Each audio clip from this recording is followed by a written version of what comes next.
Taste the Daily. தமிழகத்தில் 2 நாள் சுற்றுப்பயணம் மேற்கொண்ட பிரதமர் நரேந்திர மோடி நிகழ்ச்சிகளில் பங்கேற்றதை செய்தி தொகுப்பாக பார்க்கலாம்.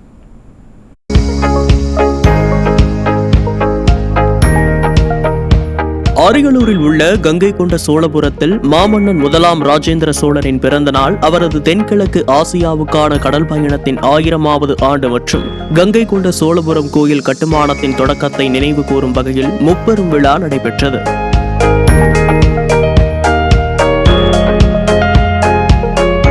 கங்கை கொண்ட சோழபுரம் யுனெஸ்கோ உலக பாரம்பரிய தளமாக அங்கீகரிக்கப்பட்டுள்ளது. முதலாம் ராஜேந்திர சோழனால் கிபி 1023 கங்கை வெற்றியின் நினைவாக நிறுவப்பட்டு 250 ஆண்டுகள் சோழர்களின் தலைநகரமாக விளங்கியது.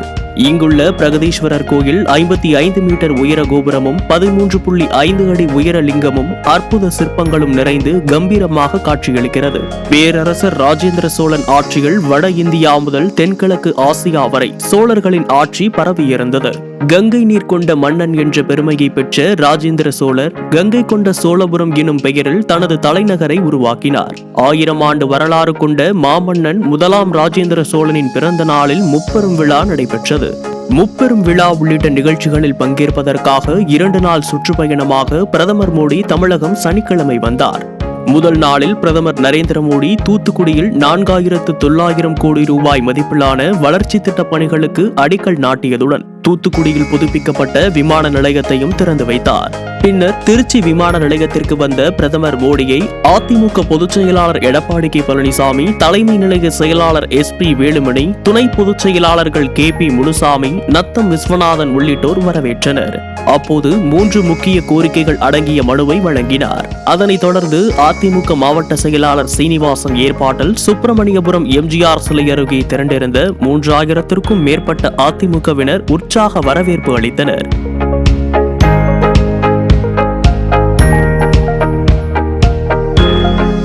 இரண்டாவது நாள் விழாவான ராஜேந்திர சோழனின் முப்பெரும் விழாவில் பங்கேற்க ராணுவ ஹெலிகாப்டரில் சென்ற பிரதமர் மோடி மதியம் 12 மணியளவில் கங்கை கொண்ட சோழபுரம் பொன்னேரியில் உள்ள ஹெலிபேடில் தரையிறங்கினார். பொன்னேரி முதல் கங்கை கொண்ட சோழபுரம் சோழீஸ்வரர் கோயில் வரை பிரதமர் மோடி ரோடு ஷோ சென்றார்.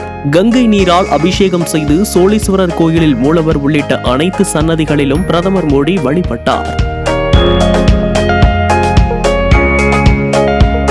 பிரதமரின் முன்பாக பெருவுடையாரின் நாமத்தை போற்றும் தேவார திருவாசக பதிகங்களின் திருமுறை பாடி பன்னிசை ஓதினார்கள். முப்பெரும் விழாவில் இசைஞானி இளையராஜா இசைத்த சிவபெருமானை போற்றும் பாடல்களை பிரதமர் மோடி ஆழ்ந்த மனநிலையில் கேட்டார். இளையராஜாவின் திருவாசகம் சிம்போனியில் இடம்பெற்ற பூவார் சென்னி மன்னன் பாடலும் இசைக்கப்பட்டது. சிம்போனியில் தான் இசையமைத்த திருவாசகத்தில் இடம்பெற்ற மாசற்ற சோதி பாடலை இளையராஜா பாடினார். பின்னர் ஆடி திருவாதிரை விழாவில் ராஜேந்திர சோழனின் பெருமையை பறைசாற்றும் நினைவு நாணயத்தை பிரதமர் வெளியிட்டார்.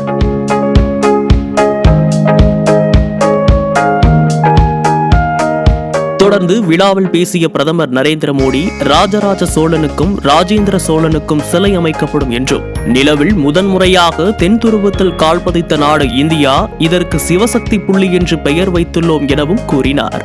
மேலும் பிரிட்டிஷாருக்கு முன்பாகவே ஜனநாயக முறையில் தேர்தலை நடத்தியவர்கள் சோழர்கள் என்றும் பெருமிதத்துடன் கூறினார். பிறகு கங்கை கொண்ட சோழபுரத்தில் இருந்து பொன்னேரி புறப்பட்டு சென்ற பிரதமர் மோடி அங்கிருந்து ஹெலிகாப்டர் மூலம் திருச்சி விமான நிலையம் சென்றடைந்தார். பின்னர் அங்கிருந்து தனி விமானம் மூலம் டெல்லி புறப்பட்டு சென்றார்.